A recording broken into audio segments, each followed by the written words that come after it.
அன்னை பார்வதி தேவியின் ஒரு அவதாரத்தில் மலைகளின் அரசரான இமவான் மன்னனின் மகளாக பிறந்தார். அவர் மீண்டும் சிவனை அடைவதற்கு கடும் தவம் புரிந்தார். அவருடைய தவத்தினால் சிவன் பெரிதும் மகிழ்ச்சி அடைந்தார். ஆகவே பார்வதியை மணந்து அவருடன் அழைத்துச் சென்றார். அவர்கள் இருவரும் கந்தமாதான பர்வதத்தில் தங்கினர். அங்கு சில நாட்கள் தங்களுடைய மன வாழ்வினை கழித்தார்கள்.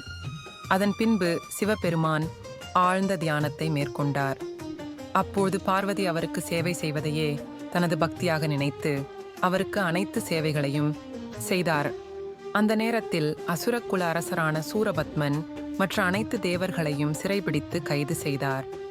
வானுலகம் வெறிச்சோடி இருந்தது. 3 உலகங்களிலும் பேய்களின் ஆட்சி நடந்தது.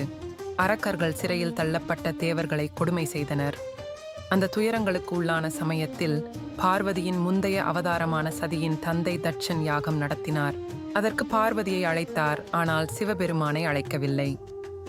இறுதியாக தேவர்கள் நொந்து போய் பிரம்மன் மற்றும் திருமாலிடம் தோன்றி தங்கள் பிரச்சனைகளை கூறி நீங்கள் அதற்கு பார்வதியை அழைத்தார். ஆனால் சிவபெருமானை அழைக்கவில்லை. இறுதியாக தேவர்கள் நொந்து போய் பிரம்மன் மற்றும் திருமாலிடம் தோன்றி தங்கள் பிரச்சனைகளை கூறி நீங்கள் தலையிட்டு ஏதாவது செய்ய வேண்டும் என்று வேண்டினர். அசுரர்களுக்கு கிடைத்த அற்புத வரத்தின் காரணமாக அவர்களை சிவபெருமானின் சக்தியை தவிர வேறு எந்த சக்தியாலும் அழிக்க முடியாது என்று அவர்களிடம் பரிந்துரைத்தனர். ஆதலால் சிவபெருமானும் பார்வதி அம்மையும் ஒரு குழந்தையை பெற வேண்டும். முருகன் ஏன் 2 திருமணம் செய்து கொண்டார் தெரியுமா? சிவபெருமான் தியானத்தில் இருப்பதால் பார்வதியின் மீது ஈர்ப்பை ஏற்படுத்த வேண்டிய தேவை இருந்தது. அவர்கள் ஒரு விசித்திரமான யோசனையை நடைமுறைப்படுத்த ஆயத்தமாகினர். காதலின் கடவுளான மன்மதனை அணுகி சிவபெருமானின் கவனத்தை அவருக்கு சேவை செய்து கொண்டிருக்கும் பார்வதியின் மீது காம பார்வையாக விழவைக்க வேண்டும் என்று கோரிக்கை வைத்தனர். மன்மதனும் அவர்களின் கோரிக்கையை ஏற்று கந்தமாதான பர்வதத்திற்கு சென்றார்.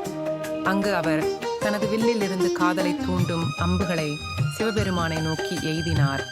அவை தனது தவத்திற்கு ஏற்பட்ட தொந்தரவாக கருதி கோபமடைந்த சிவன் தன்னுடைய 3வது கண்ணை திறந்தார். அதனால் வெளியே வந்த தீப்பிழம்புகள் மன்மதனை சாம்பலாக பொசுக்கின. இதனால் அதிர்ச்சி அடைந்த அனைத்து தேவர்களும் சிவபெருமானை அமைதிப்படுத்த வழிபாடு செய்து தங்களுக்கு நேர்ந்த இன்னல்களை தெரிவித்து எங்களுக்கு உதவுவதற்குத்தான் மன்மதன் இவ்வாறு செய்ததாக மன்னிப்பு கோரினர். இதனால் சிவபெருமான் மனமிறங்கி மன்மதன் யார் கண்ணுக்கும் தெரியாமல் இருப்பாய் என்ற சாபத்துடன் மன்மதனுக்கு உயிர் கொடுத்தார்.